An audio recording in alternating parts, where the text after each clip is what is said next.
Last lecture में हमने आपको बताया था 2 डायमेंशन के हिसाब से पोजीशन वेक्टर को निकालना। आज हम आपको बताएंगे 3 डायमेंशन में पोजीशन वेक्टर किस तरह से निकाला जाए और कैलकुलेशंस कैसे की जाए, मैग्नीट्यूड, ओरिएंटेशन, ग्राफिकल डायग्राम, इसके बारे में। आइए देखते हैं पोजीशन वेक्टर इन 3 डायमेंशन।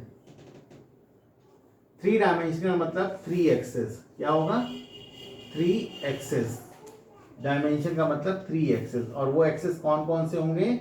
एक्स, वाई और जेड। ये 3 एक्सेस के पढ़ेंगे। अब समझिए, यहां पर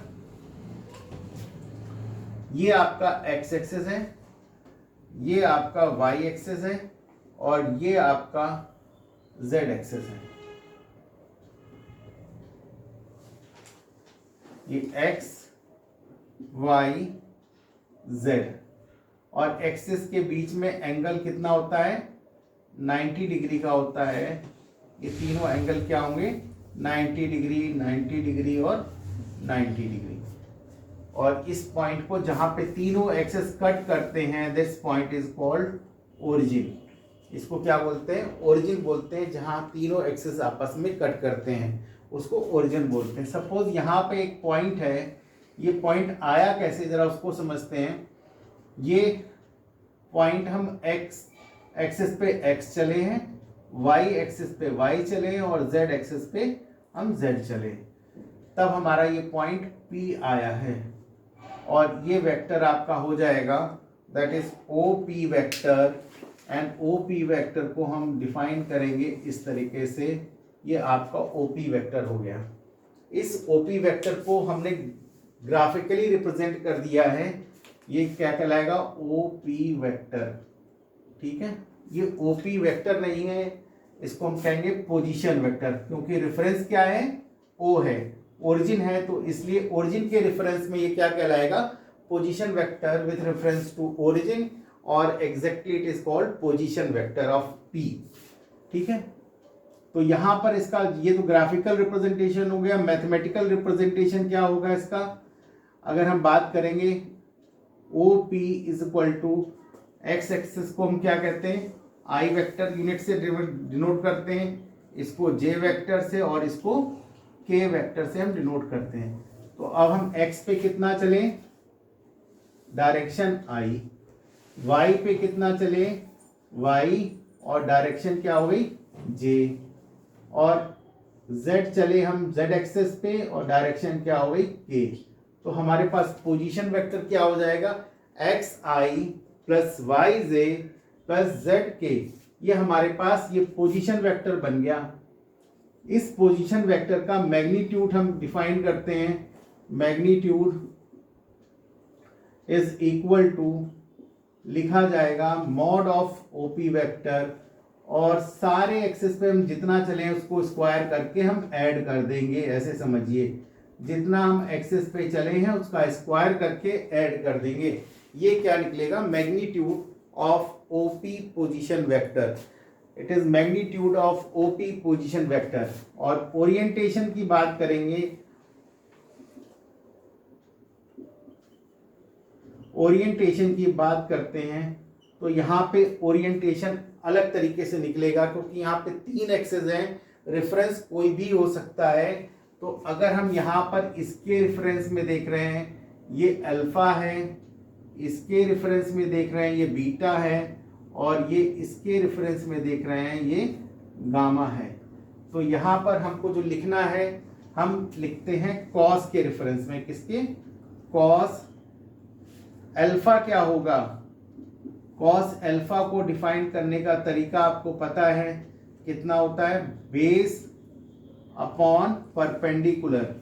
बेस कितना चले हम? यहां से यहां तक कितना चले थे? एक्स चले थे ना। और यहां से यहां तक हम कितना चले थे? ये वाई चले थे। और यहां से यहां तक हम कितना चले हैं? जेड चले।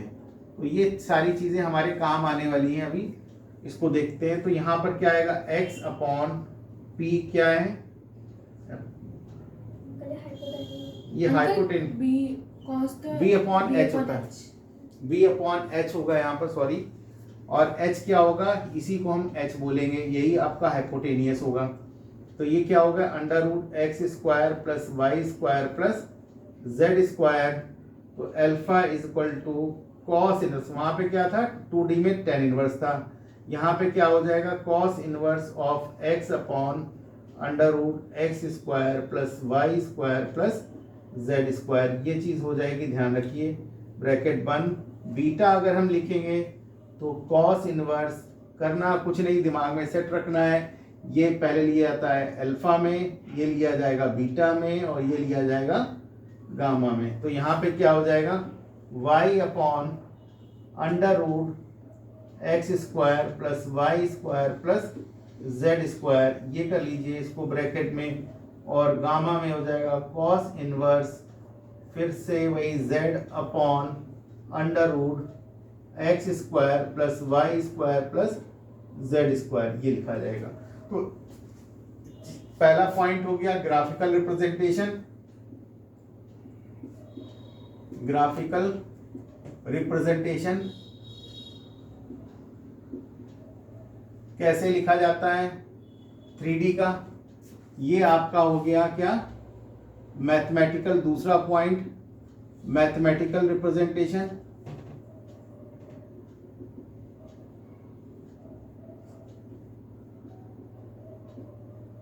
ये मैथमेटिकल रिप्रेजेंटेशन हो गया।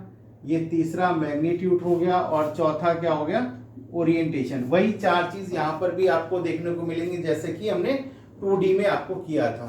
तो ये चीज आपकी समझ में आ गई होगी, ठीक है, उसको नोट करिए।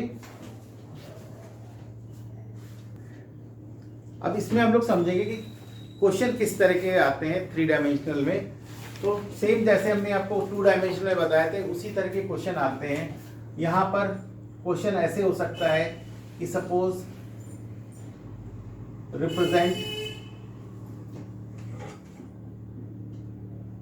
रिप्रेजेंट द पॉइंट P 3 4 5 ऐसे लिख देते हैं in graphical representation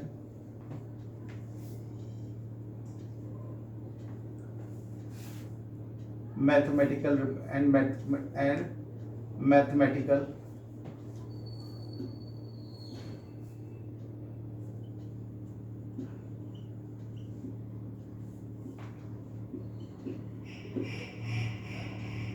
of vector. Also find the magnitude and orientation of vector। यहाँ पे पोजीशन वेक्टर है, ध्यान रखिएगा, यहाँ पे भी पोजीशन वेक्टर है। तो ये क्वेश्चन है आपके पास। ये क्वेश्चन में आप इस तरीके से देखिए 3-4 क्वेश्चन है। एक लिखा हुआ ग्राफिकल रिप्रेजेंटेशन, एक लिखा हुआ मैथमेटिकल रिप्रेजेंटेशन, फिर क्या लिखा हुआ मैग्नीट्यूड, और क्या लिखा ओरिएंटेशन।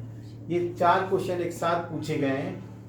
जब कभी भी रिप्रेजेंटेशन वर्ड यूज किया जाए तो उसमें आपको सोचने की जरूरत नहीं होती है कि हम ग्राफिकल करना है या मैथमेटिकल करना है। आपको दोनों तरह के रिप्रेजेंटेशन पे ध्यान देना पड़ेगा और लिखना पड़ेगा। वो कभी भी एक तरह का रिप्रेजेंटेशन मत करिएगा।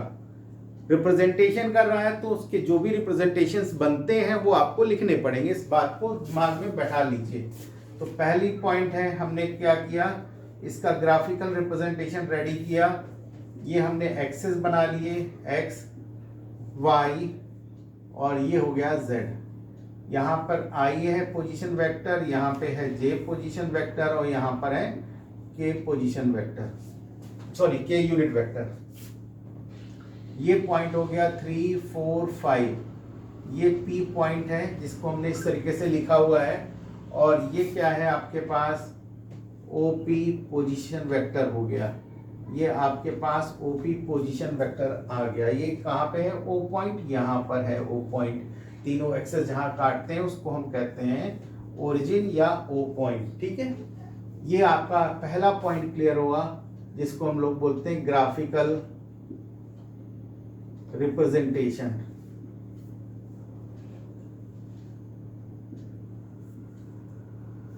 ग्राफिकल रिप्रेजेंटेशन, ये चीज पहला पॉइंट हो गया। दूसरा पॉइंट कहता है मैथमेटिकल रिप्रेजेंटेशन।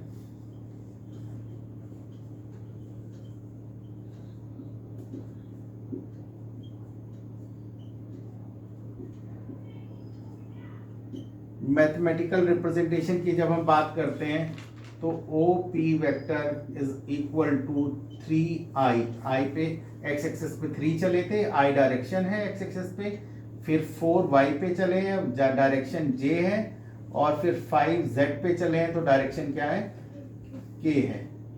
ठीक है, ये i j k ये डायरेक्शन हो गई आपकी। तीसरा पॉइंट हमको क्या लिखना था, मैग्नीट्यूड। मैग्नीट्यूड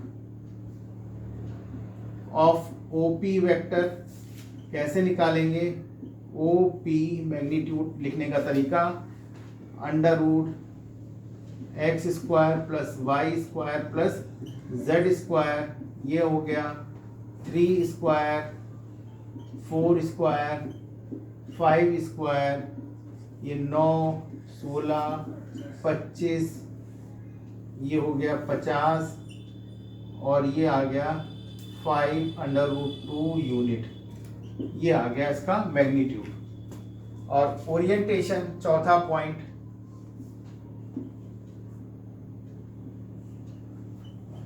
ओरिएंटेशन जब हम लिख रहे हैं तो क्या लिखेंगे, फिर से हम यहाँ पे डिफाइन करेंगे, एक्स एक्सेस से अल्फा है, वाई एक्सेस से बीटा है, और जेड एक्सेस से गामा है। देखिए अलग अलग दिखना चाहिए कि क्या आप बताना चाह रहे हो।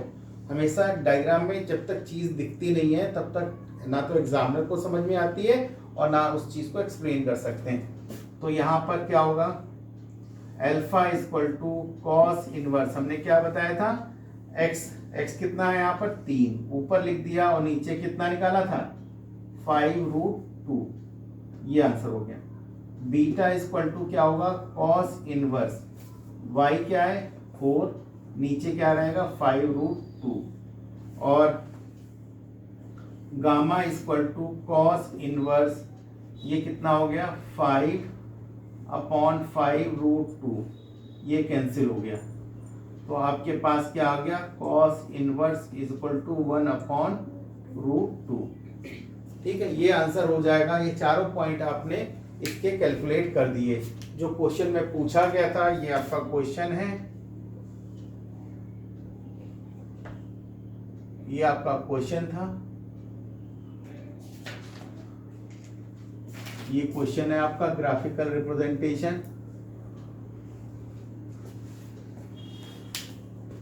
ठीक है, तो इसको आप प्रैक्टिस कीजिए, कोई कंफ्यूजन होता है तो आप हमें कमेंट्स में लिख सकते हैं, हम उसका जवाब जरूर देंगे।